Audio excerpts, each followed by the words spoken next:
बोलो जयकारा बोल मेरे श्री गुरु महाराज की जय।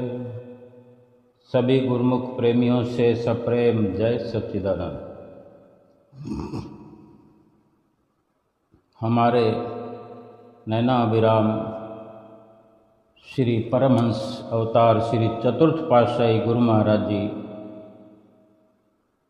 अधिकतर भजन अभ्यास के बारे में, अंतर्दृष्टि उघाड़ने के बारे में निज मुख से प्रवचन फरमाया करते थे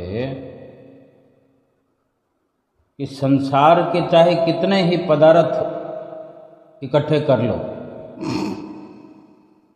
महल माड़ियाँ मकान मंडप बना लो बनवा लो, कितनी ही बेशुमार धन राशि इकट्ठी कर लो, मान बढ़ाई बल ऐश्वर्य की प्राप्ति कर लो, लेकिन आखिर तो सब के सब अनित्य और नश्वर सामग्री ही है। ये यानी ये जितने भी वस्तुएं हैं, सामान हैं, पदार्थ हैं, सब नाशवान हैं। इनमें से मनुष्य का साथ देने वाली तो कोई भी वस्तु नहीं। शेख शादी साहब जी का भी कथन है कि हमारा केवल यही उपदेश याद रखो कि नश्वर तथा क्षणभंगुर जगत का भरोसा कभी मत करना। ये संसार जो है झूठा है, नाशवान है। संसार ही नाशवान है तो फिर संसार में जो सामान देखने में आते हैं, नज़र आते हैं, जिनकी हम लालसा करते हैं, कामना करते हैं, जिनको जुटाने के लिए तरह तरह से प्रयास करते हैं, ये भी तो झूठे ही हैं। संसारिक धन संपत्ति केवल अतृप्ति मूलक है। किसी की भी तृप्ति नहीं हुई संसार के सामानों से। यदि 1 लाख रुपए जमा कर लें तो 10 लाख बनाने की फिर तृष्णा पैदा हो जाती है। यदि 10 लाख जमा हो गए तो करोड़ बनाने की पहले से भी अधिक तीव्र इच्छा हो जाती है। अगर 1 लाख झूठे हैं, मिथ्या हैं, असत हैं, तो 10 लाख तो उसकी बजाय 10 गुना बेकार हुए, असत हुए, मिथ्या हुए। और 1 करोड़ उससे 100 गुना अधिक मिथ्या हो गए, नाशवान हो गए। आखिरकार तो सब मिथ्या ही मिथ्या है। संतों फकीरों का कथन है कि लालच, लोभ अथवा तृष्णा, इच्छाएं, ये सब एक ही व्याधि यानी अशांति के अलग अलग नाम हैं। लालच हो, लोभ हो अथवा तृष्णा, ये अशांति के अलग अलग नाम हैं। इनसे अशांति ही प्राप्त होती है और ये व्याधि बहुत बुरी बला है। इसका पेट नहीं भरता कभी, हर वक्त अतृप्त ही रहता है, अशांत रहता है, खाली रहता है। भली प्रकार विचार करना है हमें कि क्या कभी तृष्णावांत को तृप्ति मिली है। श्री गुरु महाराज जी ने फरमाया कि आप स्वयं सोचो, जिसके अंदर तृष्णा की आग जलती रहती है उसे कभी तृप्ति मिलती नहीं। सिकंदर जैसे वैभवशाली सम्राट की तृष्णा अतृप्त रही तो फिर जन साधारण की तृष्णा कहाँ शांत हो सकती है। जिसके पास इतना धन, वैभव, पद सब कुछ था, उसकी तृष्णा पूरी नहीं हुई।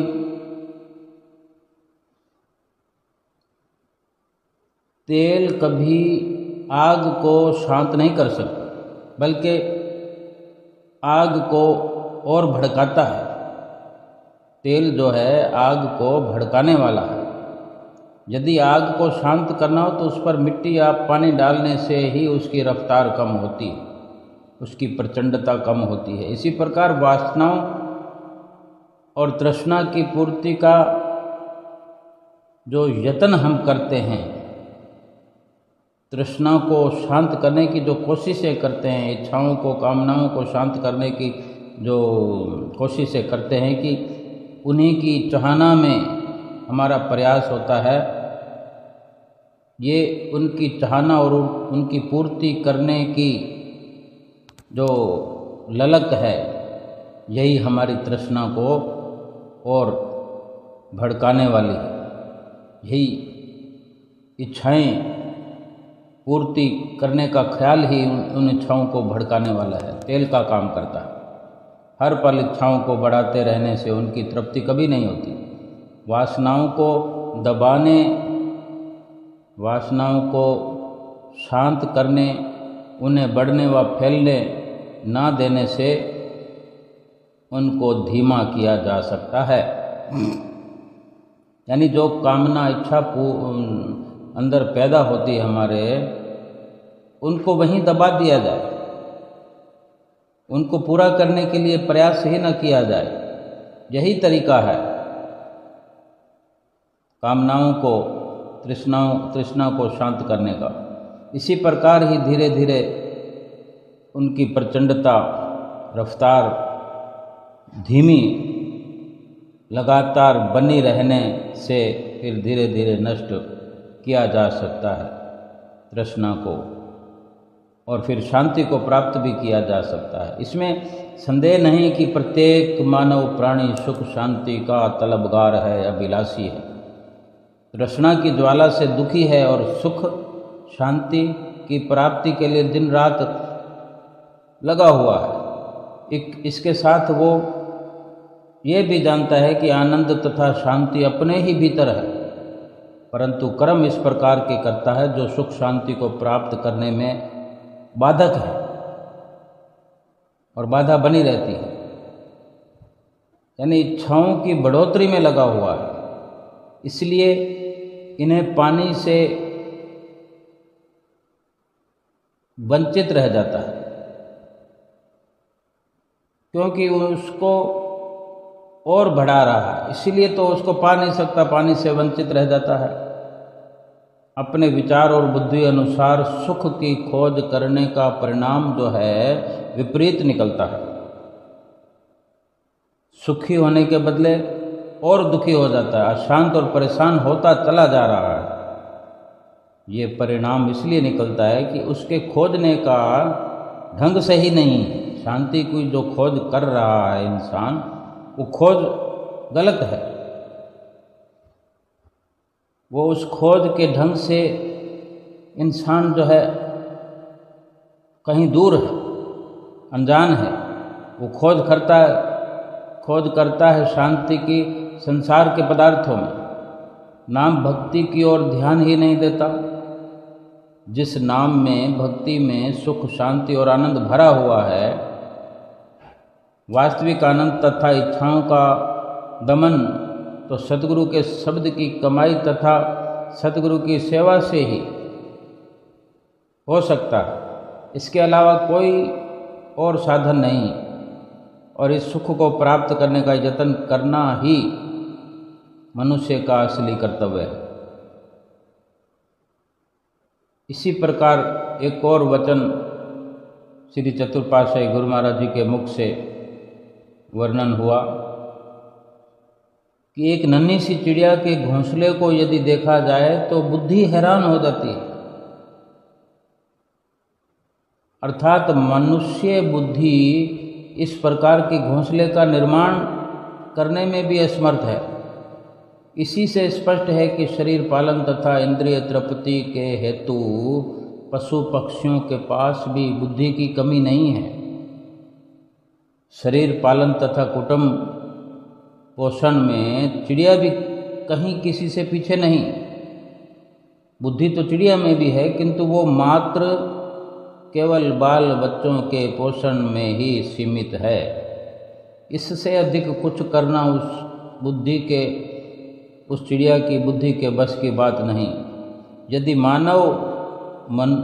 ये मनुष्य भी अपने विचारों और बुद्धि को केवल धन कमाने, शारीरिक मान प्रतिष्ठा प्राप्त करने तथा सुख भोग में ही व्यस्त रहने के काम में खर्च करता है, तब तो साधारण जीवों अर्थात पशु पक्षियों में क्या अंतर रहा, क्योंकि एक ही प्रकार का काम दोनों कर रहे हैं। यदि यही विचार है तो मनुष्य जीवन के लक्ष्य की पूर्ति तो न हुई ना। मनुष्य ने अपने लक्ष्य को पूरा करने का तो कोई काम नहीं किया, केवल खाने कमाने में लगा रहा, शरीर के इंद्रियों की पूर्ति करने में लगा रहा। दूसरी योनियों की बजाय मनुष्य की विशेषता तो तब है जबकि वो भजन भक्ति में मन लगावे, न कि आठों याम स्वार्थपरता, वासना पूर्ति, भोग लिप्सा में ही लगा रहे, गलतान रहे। श्री गुरु महाराज जी ने फरमाया कि मनुष्य को मनुष्यता के पद का ध्यान रखना जरूरी है। जिस प्रकार चंदन की लकड़ी में यदि सुगंध नहीं तो उसे चंदन कौन कहेगा। सुगंधी के बिना वो साधारण लकड़ी जलाने का काम कर सकती है। इसी प्रकार मनुष्य यदि भजन भक्ति का कर्तव्य पालन करने से गाफिल है, उसमें मनुष्यता की सुगंध नहीं है, इंसानियत नहीं है, मानवता की सुगंधी के ना होने से वो दूसरे जीव जंतुओं के ही बराबर है। गुरबाणी में कथन है कि प्राणी राम न चेतई, मद माया के अंध, कह नानक हरि भजन बिन परत ताहि जम फंद। मनुष्य जन्म की विशेषता ही यही है कि मालिक के नाम स्मरण में चित्त लगाए, क्योंकि वास्तविक सुख तो एकमात्र नाम की कमाई, भजन भक्ति और सतगुरु के ध्यान में ही भरा हुआ है। सतपुरुष फरमाते हैं कि मानुष जन्म रूपी जो दुर्लभ अवसर तथा उत्तम संयोग प्राप्त हुआ है वो बार बार नहीं मिलता। परम सौभाग्य से प्राप्त हुए इस अमूल्य अवसर को, मौके को हाथ से खाली ना जाने दें। इससे पहले भी माया ने जीव को धोखा देकर इसे 84 का चक्कर कटवाया है। हम अगर फिर से 84 लाख योनियों में जाने का कार्य कर रहे हैं तो ये ख्याल रखें कि कितनी बार पहले हम 84 काट कर आ चुके हैं। माया के धोखे में फंस कर के 84 काट कर आते रहे हैं और अनेक जन्म नष्ट किए हैं। अब ध्यान देना है कि ये अनमोल समय हाथ से फिर से ना निकल जाए। इसी में ही भक्ति की पूंजी को एकत्र करना है, भक्ति का धन इकट्ठा करना है। एक और वचन में फरमाया कि प्रभु प्राप्ति का एकमात्र साधन प्रेम है, ऐसा कोई और साधन नहीं। सतपुरुषों की वाणी है, साच कहो सुन लेहु सभे, जिन प्रेम कियो तिन ही प्रभु पायो। और वास्तविक तथ्य भी यही है कि प्रेम के बिना हरि दर्शन कभी नहीं हो सकते। यही सरल से सरलतम साधन है जिसके द्वारा प्रेमी अपने प्रीतम को पा लेता है। भगवान श्री कृष्णचंद्र जी महाराज उपदेश करते हैं कि हे अर्जुन, कर्म धर्म योग साधन और ज्ञान ध्यान से अति सुगम मार्ग है सच्चा प्रेम। सच्चे प्रेम का लक्ष्य ही प्रीतम के स्वरूप में अपने आप को खो देने का है।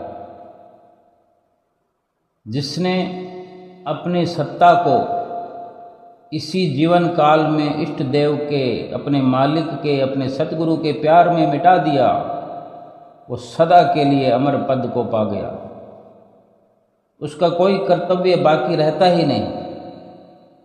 एक प्रकार से तो हम अपने आप को मिटा रहे हैं और मालिक के, अपने इष्ट देव के, सतगुरु के प्रेम में अपने पद को मिटा रहे हैं, अपने आप को मिटा रहे हैं, अपनी सत्ता को, ताकत को, अपनी मैं को निछावर कर रहे हैं, अपने आप को मिटा रहे हैं। और इसी को ही अमर पद की प्राप्ति कहते हैं।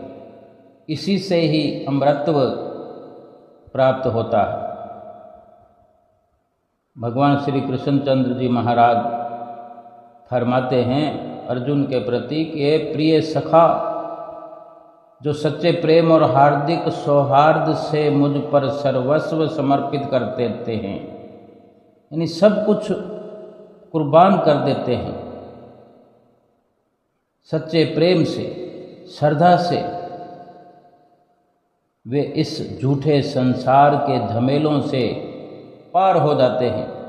उनकी पहुंच बड़ी सरलता से आत्मा तक हो जाती है। आत्मा तक पहुंच हो जाना ही परमात्मा की पहुंच कहलाती है। परमात्मा को पाने की ये जो दौड़ है पूर्ण हो जाती है। जिसकी परमात्मा तक पहुंच हो जाए, विश्वपति सर्वेश्वर तक, जगदीश्वर तक पहुंच हो जाए, उसे और फिर बाकी इच्छा ही क्या रही।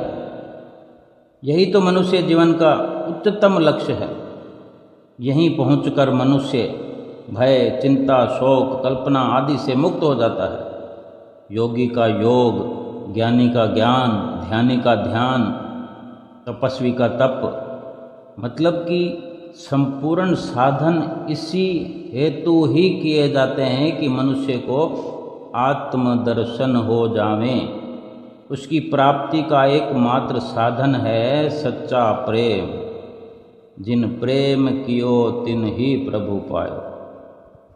कितने सुंदर वचनों में समझाया गया है कि सच कहता हूँ, सुन लो सभी, जिन प्रेम कियो तिन ही प्रभु पायो।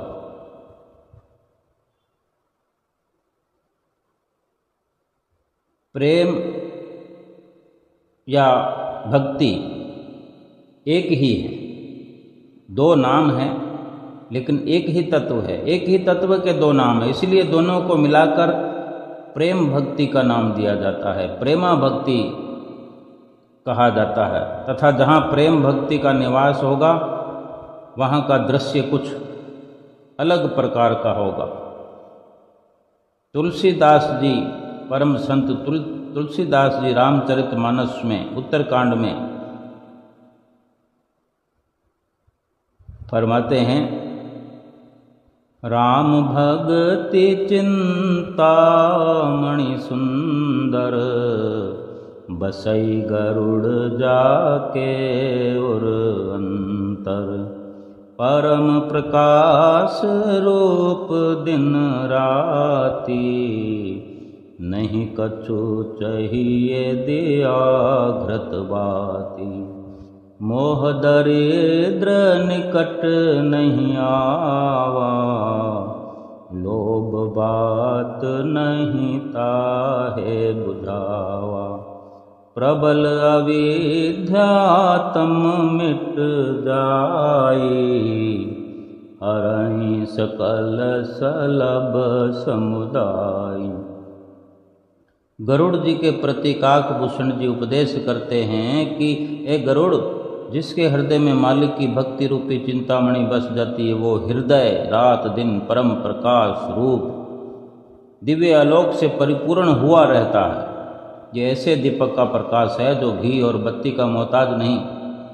चिंतामणि का ये गुण है कि उसमें से दिव्य प्रकाश की किरणें स्वतः ही हर पल निकलती रहती है। इसी प्रकार मालिक के चरणों में जिसका प्रेम है, उसका निशान क्या है? यही कि उसके हृदय में दिन रात प्रेम भक्ति का प्रकाश छाया रहता है। माया मोह का अंधकार उसके नज़दीक फटकता ही नहीं। जहाँ चिंतामणि हो वहाँ मोह रूपी दरिद्रता का क्या काम। फिर इस प्रेम भक्ति रूपी प्रकाश को लोभ की हवा चाहे कितनी ही तेज हो बुझा नहीं सकती, क्योंकि चिंतामणि का आलोक वायु के कारण धीमा नहीं पड़ सकता। जिस ज्योत को आग से जलाया नहीं जाता तो हवा से बुझाया भी नहीं जा सकता। चिंतामणि के दिव्य प्रकाश का ये असर है। अविद्या अर्थात अज्ञान का प्रबल अंधकार इस ज्योति से अपने आप नष्ट हो जाता है तथा मन के जितने भी विकार हैं वे पतंगों के समान इस प्रकाश पुंज द्वारा जलकर भस्म हो जाते हैं। यही प्रेम भक्ति की पहचान है कि माया मोह का अंधकार चित्त में न रहने पावे। जब तक माया का अंधकार चित्त से दूर नहीं होगा वहाँ भक्ति कहाँ है फिर। ये निशानी है। अंधकार जब तक दूर नहीं हुआ तो समझो कि भक्ति का प्रवेश ही नहीं है। भक्ति रूपी चिंतामणि को तो जब हृदय में बसा लिया जाता है, धारण कर लिया जाता है, भक्ति का प्रवेश हो जाता है, तब अज्ञान का अंधकार और मन के विकार आदि जीव को फिर सता नहीं सकते, वहाँ ठहर भी नहीं सकते। जब तक हृदय में प्रेम भक्ति रूपी आग भड़की नहीं, संचित कर्मों का विनाश नहीं हो सकता, पापों का विनाश नहीं हो सकता। तभी तक कर्मों के संस्कार तथा मन के विकार आदि मनुष्य को क्लेश पहुंचाते रहते हैं, दुख देते रहते हैं, दुखी करते रहते हैं, जब तक प्रेम भक्ति की आग भड़कती नहीं। यही भाव है कि प्रेम का साधन सभी साधनों से उत्तम है। इसके द्वारा साधक का काम अति शीघ्र तथा बिल्कुल सरल तरीके से बन जाता है। प्रेम मार्ग को विहंगम मार्ग कहा जाता है। जो सच्चा प्रेम, हार्दिक प्रेम भगवान से करते हैं, करना आ गया है जिनको भगवान से सच्चा हार्दिक विशुद्ध प्रेम हो गया है, इसको विहंगम मार्ग कहते हैं। यानी ये पक्षी की तरह उड़ान का मार्ग है। विहंगम मार्ग पक्षी की तरह उड़ान भरने वाला रास्ता है। प्रेम की अपेक्षा जो दूसरे कर्म धर्म इंसान करता है, कर्म कांड करता है, दान पुण्य करता है, बहुत प्रकार से कर्म हैं, लेकिन प्रेम का रास्ता जिसने नहीं अपनाया है, प्रेम को छोड़कर बाकी जितने भी भगवान तक पहुंचने वाले, भक्ति को प्राप्त करने वाले रास्ते हैं, वो च्यूंटी की चाल से चलने वाले मार्ग है, पिपीलिका मार्ग है, जिससे बड़ी लंबी यात्रा करनी हो। जिस इंसान को लंबी यात्रा करके बड़े देर से यानी कई जन्म भी लग सकते हैं भगवान तक पहुंचने में, वो उन कर्म कांड को करते हुए च्यूंटी की चाल से चलकर पहुंच सकता है। तो कब तक वो लक्ष्य को पहुंचेगा, लक्ष्य को प्राप्त करेगा, मालिक की प्राप्ति करेगा, प्रभु को पाएगा? इतना कठिन रास्ता, और यदि पक्षी की तरह उड़कर चले तो फिर कितनी देर लगेगी? इसका अनुमान कर सकना कोई कठिन नहीं है। जीवात्मा जन्म जन्मांतर से अपने मालिक से दूर हुआ पड़ा है। इसके सामने बड़ी लंबी यात्रा है अगर च्यूंटी की चाल से चलता है तो। जब तक मालिक के चरणों में प्रेम नहीं होगा तो भक्ति मार्ग में सफलता की आशा भी नहीं की जा सकती। प्रेम के बिना लक्ष्य की प्राप्ति बहुत कठिन है।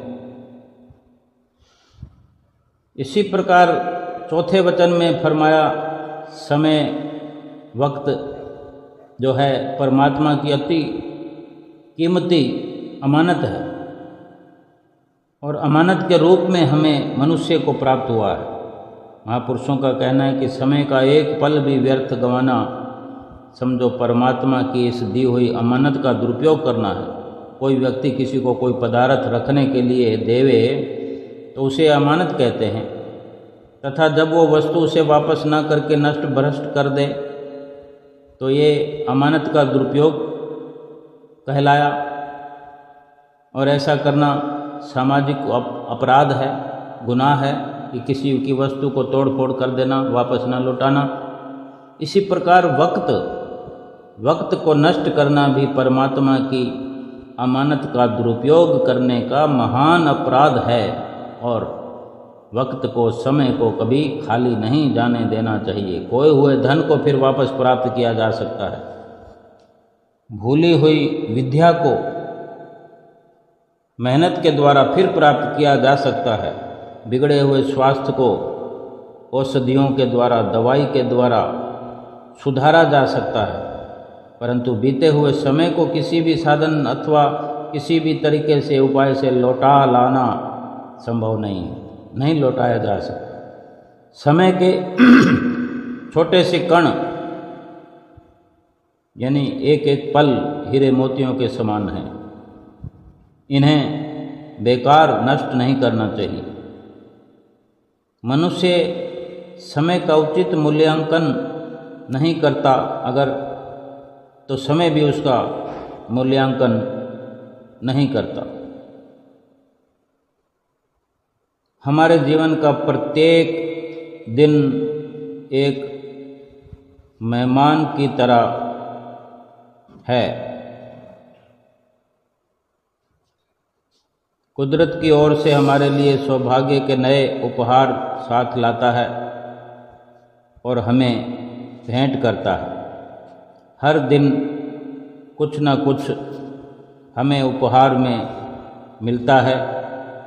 यदि अपने घर में उनका स्वागत सत्कार न किया जाए तो फिर वो जो हमें नए नए उपहार भेंट करता है आकर, वो मेहमान, वो अतिथि निराश होकर जाएगा, नाराज होकर जाएगा और फिर कभी लौटकर वापस नहीं आएगा।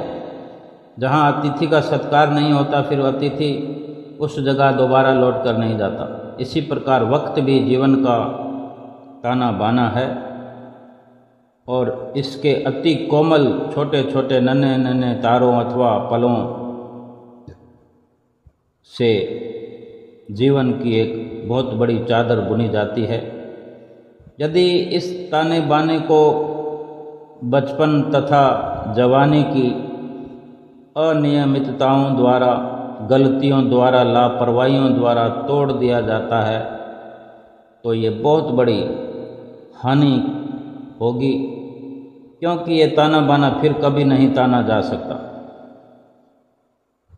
जो काम इस दुर्लभ समय में आज करना है उसे कल पर कभी छोड़ना नहीं चाहिए।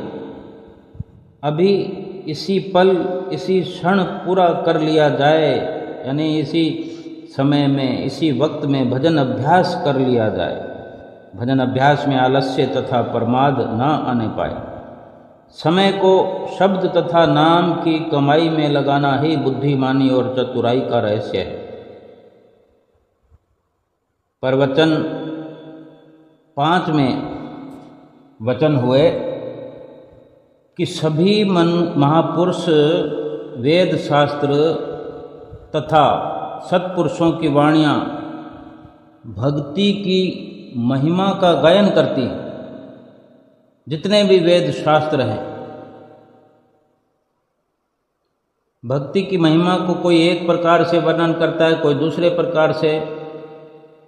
जिस भक्ति की इतनी महिमा है तथा जिसे सात्विक प्रकाश भी कहा जाता है, ये क्या वस्तु है और उसे किस प्रकार से प्राप्त किया जा सकता है। श्रद्धा विश्वास के द्वारा मन को निर्मल बनाना है, जिससे कि उसमें भक्ति का प्रकाश भरा जाए। इसके लिए सत्य व्यवहार की जरूरत है। गुरु के प्रति कोई छल कपट का व्यवहार करे और आज्ञा का उल्लंघन करे तो क्या उसके हृदय में भक्ति का प्रकाश हो सकेगा? कभी नहीं। गुरु आज्ञा का उल्लंघन करने पर काल और माया जीव पर अधिकार प्राप्त कर लेते हैं। यदि सेवक आज्ञा रेखा के अंदर रहता है, काल का दांव उस पर कभी नहीं चल सकता। परम संत कबीर साहब जी ने भी फरमाया है कि सतगुरु शब्द उलंघ के जो सेवक कहीं जाए, जहाँ जाए तहाँ काल है, कह कबीर समझाए। सतगुरु के वचन का उल्लंघन करके सेवक कभी सुखी नहीं रह सकता, क्योंकि वो जहाँ भी जाएगा चारों ओर उसे फंदे में फंसाने के लिए काल मौजूद होगा। गुरु आज्ञा की परिधि में, दायरे में रहने वाले सेवक का तो काल कुछ बिगाड़ ही नहीं सकता। ये परम संत कबीर साहब जी का कथन है कि इस परिधि से, आज्ञा रूपी रेखा से बाहर होते ही सेवक पर काल का दाव चल जाता है, उसको फंसाने में कामयाब हो जाता है, काल दबोच लेता है उसको। माया और काल का चक्र संसार में दिन रात चल रहा है। सीता रूपी सुरति, हमारी जो सुरति है उसको सीता की संज्ञा दी गई है, महापुरुषों ने दी है कि सीता रूपी सुरति अहंकार रूपी रावण की कैद में पड़ गई है। इसे अहंकार के बंधन से मुक्त कराने के लिए गुरु की आज्ञा पालन आवश्यक है। गुरु आज्ञा का पालन करने से ही भक्ति प्राप्त होगी, क्योंकि गुरु शिष्य का नाता वचन से होता है।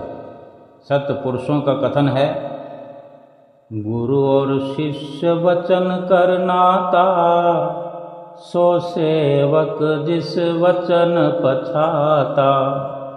गुरु का वचन मानना ही भक्ति मार्ग की पहली सीढ़ी है, पहला स्टेप है, पहला कदम है। वही भक्ति के दुर्लभ फल की प्राप्ति करता है जिसने सतगुरु की आज्ञा को सत्य सत्य कर मानना सीख लिया है। 6वां वचन श्री गुरु महाराज जी ने जो बताया कि जिन आँखों द्वारा हम बाहरी जगत के रंग रूप तथा नज़ारे देखते हैं, ये बाहर की आँखें, इन बाहर की आँखों से देखते हैं, अथवा ये चर्म चक्षु हैं। अंतर्मन के चक्षु, अंतर्मन की आँख कुछ और है, उसको दिव्य चक्षु कहते हैं, तीसरा नेत्र कहते हैं, अंतर्दृष्टि कहते हैं। अच्छा, और विवेक की दृष्टि, इस प्रकार के नामों से पुकारा जाता है।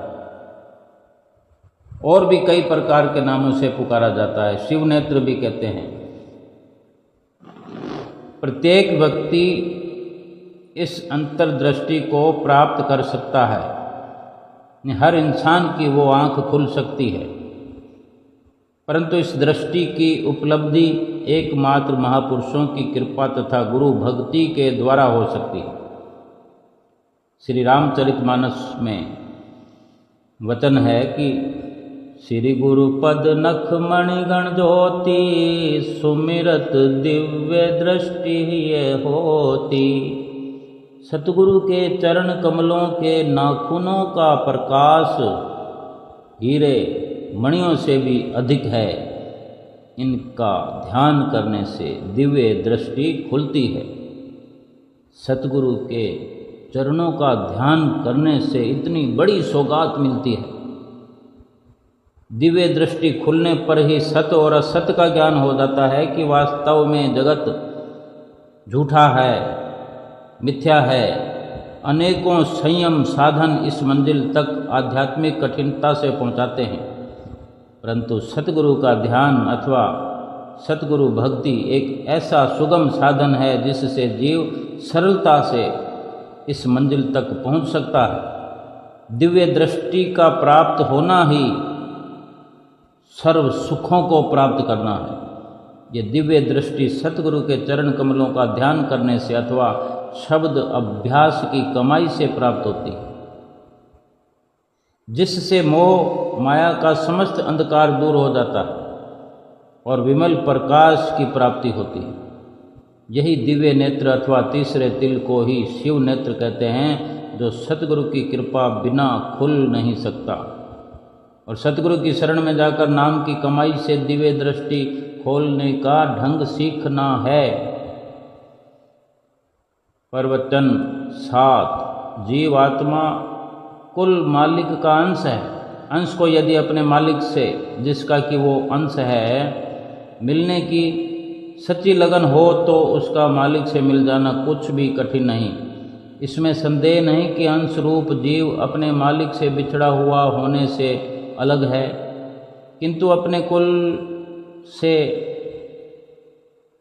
भिन्न नहीं है।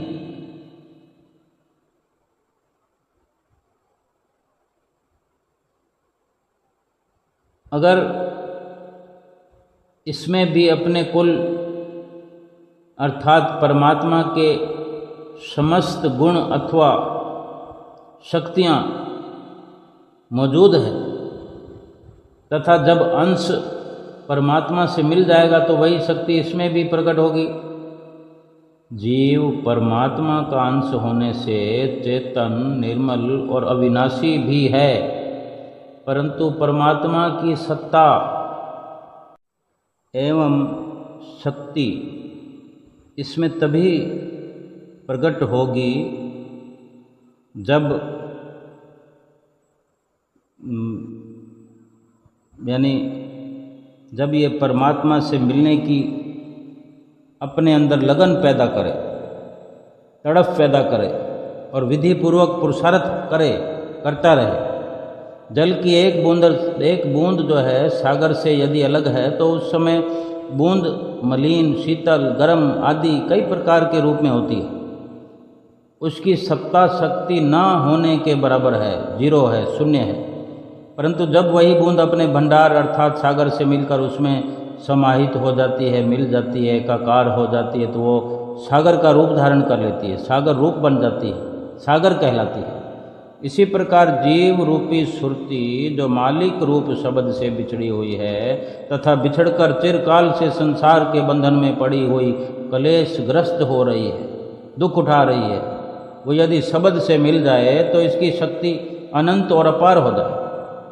फिर तो वो सदा सर्वदा के लिए दुख, कलेश आदि के इन कुचक्रों से मुक्त होकर शाश्वत सुख, आनंद और स्थायी सुख को प्राप्त करती हुई उसी परम सुख में समा सकती है। सुरति में चेतन सत्ता एवं आनंद का अस्तित्व तो है, परंतु जब तक शब्द से सुरति ना मिले तब तक सुरति में सत्ता शक्ति नहीं आ सकती। जरा सुरति को पिंड देश से हटाकर उठाकर ब्रह्मांड में ले जाकर देखें तो मालूम होगा कि वहाँ पहुंचकर कितना अपूर्व आनंद और अनंत शक्ति सुरति को प्राप्त हो रही है। यही काम करना है कि सुरति को पिंड देश से निकालकर ब्रह्मांड में पहुंचाना है, जहाँ पिंड और ब्रह्मांड की सीमाएं मिलती हैं। इससे आगे एक नाका है जिसे बंकनाल कहते हैं। सुरति को इस नाके से पार करना बहुत कठिन है, बहुत मुश्किल है।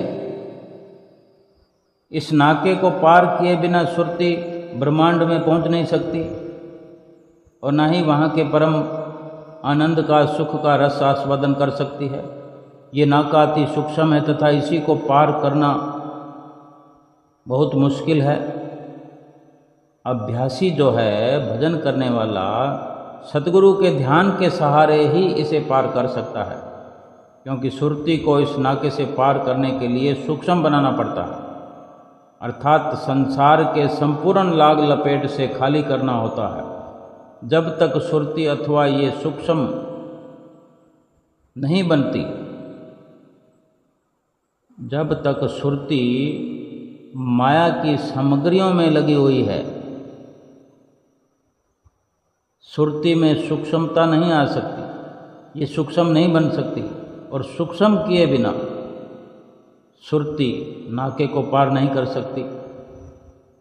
सूक्ष्म बनाने का अर्थ भी यही है कि बिल्कुल हल्का फुल्का, यानी मुक्ति द्वार जो है इतना सांकरा है। फरमाते हैं कबीर साहब जी, कथन करते हैं, मुक्ति द्वार अति सांकरा राई 10 में भाई, मन तो मैंगिल होए रहो निकसे के ही वधि जाए। श्री कबीर साहब जी कथन करते हैं कि मुक्ति का द्वार अर्थात ब्रह्मांड देश में प्रवेश पाने का नाका, रास्ता अति संकीर्ण है। राई के दाने के 10वें हिस्से से भी अधिक सूक्ष्म है, परंतु मन और सुरती जो है हाथी के समान स्थूल है। ऐसी अवस्था में उस नाके से कैसे पार हुआ जा सकता है? माया ममता की आसक्ति और बंधन ने ही सुरती को स्थूल बना कर रखा है। सुरती अथवा मन हाथी के समान स्थूल होने का यही मतलब है।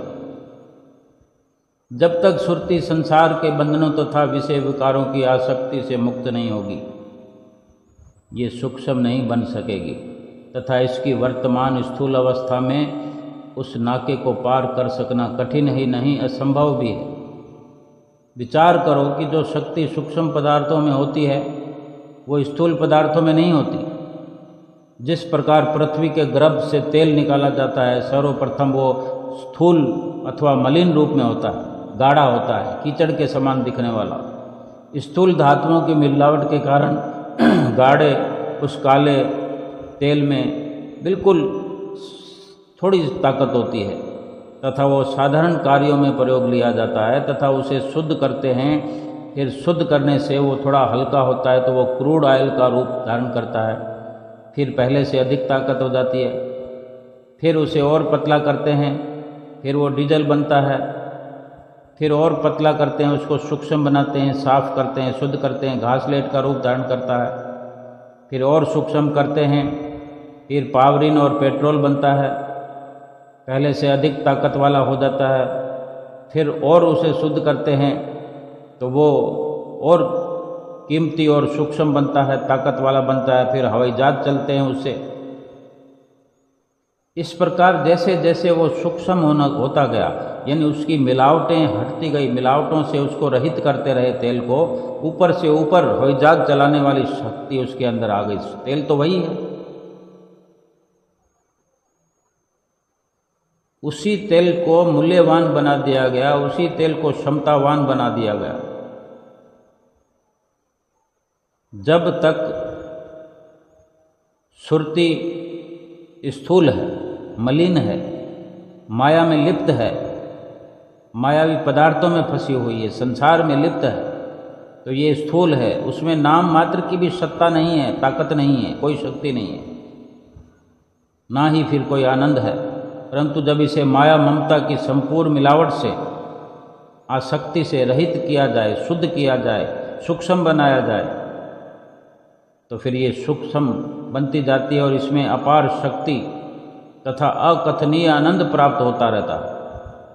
मिट्टी के साथ मिलकर तो केवल शुद्ध पानी भी कीचड़ का रूप धारण कर लेता है, स्थूल कहलाता है, मलिन कहलाता है। इस रूप में फिर उसका क्या महत्व होता है, उस पानी को किस काम में लिया जाता है। फिर जब उसी पानी को, कीचड़ बने हुए पानी को जब सूक्ष्म बनाया जाता है, फिल्टर किया जाता है, तो फिर वो भाप का रूप धारण करके किस प्रकार उसकी शक्ति हो जाती है, उसका मूल्य बढ़ जाता है। सूक्ष्म होने पर भाप बनकर ऊपर उड़ने का वो ताकत प्राप्त कर लेता है। इसी प्रकार जब तक सुरती स्थूल रूप में है, अर्थात काम, क्रोध, लोभ, मोह, अहंकार आदि विकारों की मेल उसके साथ चिपटी हुई है, वो मूल्यहीन है, कीमत नहीं होगी उसकी। ऐसी अवस्था में काम नहीं बनेगा। अब इसे इन समस्त मलिनताओं से रहित अर्थात शुद्ध करके सूक्ष्म रूप देना होगा तथा बंकनाल के सूक्ष्म नाके से गुजार कर ब्रह्मांड में पहुंचाना है। ये काम जब तक नहीं किया, यूं समझ लो कि जीवन का पूरा लाभ नहीं उठाया। सुरती जब तक स्थूल रूप में है, जब तक चाहे कोई विद्वान हो, गुणी हो, चतुर हो, धनवान हो, बलवान हो, वो आत्म आनंद तथा आत्म शक्ति से खाली रहेगा। सब प्रकार की भौतिक सामर्थ्य उपलब्ध होते हुए भी, संसार के अधिक अधिक सामान होते हुए भी, बड़े बड़े पद वैभव पर होते हुए भी, इतना गुणी होकर, धनवान होकर, संसारिक गुण चाहे कितने भी हों, सब प्रकार की भौतिक सामर्थ्य उपलब्ध होते भी वो निर्बल, कमजोर, दीनहीन बना ही रहेगा। उसमें कभी वो शक्ति प्राप्त नहीं होगी इसलिए सुरति को पिंड देश संबंधी सब प्रकार की आसक्ति से रहित करना है, बंधनों से मुक्त करना पड़ेगा। पिंड देश से ब्रह्मांड देश में ले जाना है। अपना देश अनामी लोक है, वहाँ पहुंचकर ही वास्तविक आनंद मिलेगा। जिस आनंद को हम खोजते फिर रहे हैं, दुनिया में खोज रहे हैं, नहीं प्राप्त हो रहा है, वो आनंद तो सुरति को आनंद की प्राप्ति अपने ही अनामी लोक में पहुंचकर ही संपूर्ण आनंद की प्राप्ति होगी। वास्तविक आनंद ही वही है और सुरति का वही लोक है। इस संसार की रचना अनादिकाल से चली आ रही है और चलती रहेगी। इसका आदि अंत कोई नहीं पा सकता। सतयुग से लेकर कलयुग, कलयुग से लेकर फिर सतयुग, कितनी बार आते रहेंगे, इसकी भी कोई गिनती नहीं है। ये क्रम कब से है और कब तक रहेगा, इसकी गति भी कौन जान सकता है। संत महापुरुष फरमाते हैं, पढ़े भटकते हैं लाखों पंडित, करोड़ों दाना हजारों सयाने, जो खूब देखा तो यार आखिर खुदा की बातें खुदा ही जाने। इस संसार की रचना अनादिकाल से चली आ रही है। इसे सत्पुरुषों ने जड़ चेतन और 4 खानी अंडज, जैरज, स्वेदज और उद्भिज और 84 लाख योनियों का नाम दिया है। इसमें सबसे जीव आवागमन का चक्कर काट रहे हैं। इसमें सब जीव जो हैं चक्कर काट ही रहे हैं। विचार करना है कि इन चक्कर से ये जीव कब और किस तरह से छूट सकता है। जड़ चेतन प्रत्येक योनि में जीवात्मा की कला विद्यमान है, परंतु जड़ जगत में वो अज्ञात और शून्य है। छोटे छोटे जीव जंतुओं में, कीड़े मकोड़ों में, पशु पक्षियों में, खरग मृग से लेकर पशुओं और मनुष्यों में उसी चेतन जीवात्मा की कला विशेष है। सब योनियों में से मनुष्य को गौरव और श्रेष्ठता दी गई है। फरमाते भी हैं, नर्तन सम नहीं कवनियो देहि, जीव चराचर जाचत तेहि। मनुष्य जन्म 84 लाख योनियों में उत्तम और श्रेष्ठ और दुर्लभ है। फकीरों ने इसे अशरफ मखलूकात कहा है। सोचने और विचारने का विषय है कि मनुष्य में इतनी योनियों में से कौन सी विशेषता है, वो कौन सी वस्तु है जो अन्य जीवों को प्राप्त नहीं, वो कौन सा कर्म है जो अन्य योनियाँ नहीं कर सकती। संत महापुरुष कथन करते हैं कि अन्य योनियाँ केवल पहले के जन्मों में किए हुए कर्मों का फल भोग रही हैं और उन्हें भोग योनि कहा गया है, और मनुष्य को कर्ता और भोक्ता दोनों कहा गया है। पिछले जन्मों में किए हुए कर्मों के अनुसार इसकी प्रारब्ध बनी है, उसके अनुसार शरीर और संबंधी कुल और जाति, देश, काल आदि मिले हैं। जीवात्मा मनुष्य देह पाकर प्रारब्ध को भोग रही है। साथ ही इसमें विशेषता या बड़ाई यह है कि भले बुरे जैसा भी कर्म चाहे कर सकता है और उन कर्मों को करने से सदा के लिए स्वतंत्र हो सकता है, परम सुखी हो सकता है, परम सुख पा सकता है, या फिर जीवन मुक्त बन सकता है, और या फिर आलस्य में पड़कर, प्रमाद में पड़कर बुरे कर्म करके अपना लोक और परलोक बिगाड़ भी सकता है। सदैव के लिए अपने 84 लाख योनियों में भी अपने आप को डाल सकता है। मतलब यही हुआ कि आवागमन से मुक्त होने का यही अवसर है, यही वक्त है। संतों महापुरुषों के वचनों पर अमल करते हुए इतना मनुष्य शरीर का महत्व है, इतना इस योनि का दर्जा है ऊंचा, इतने ऊंचे दर्जे में आकर के संतों महापुरुषों की रहनुमाई भी हासिल करके अगर जीव ऐसे कर्म करे कि 84 लाख योनियों में फिर से जाना पड़े, कितना अफसोस का विषय है ये, कितने दुख की बात है ये। हमको ये विचार करते हुए अपने चतुर्थ पातशाही गुरु महाराज जी के ऐसे अनमोल वचन सुनकर, पढ़कर अगर मनन करें, अपनी इस सुरति को माया से हटाकर, संसार से हटाकर, समान बिल्कुल श्रुति को पवित्र पाक साफ करके सूक्ष्म बनाकर ब्रह्मांड देश के अंदर प्रवेश कराया जा सकता है और भरपूर अपने अनामी लोक में पहुंचकर ये सुरति सदा सदा के लिए परम सुख, परम शांति, आनंद प्राप्त कर सकती है।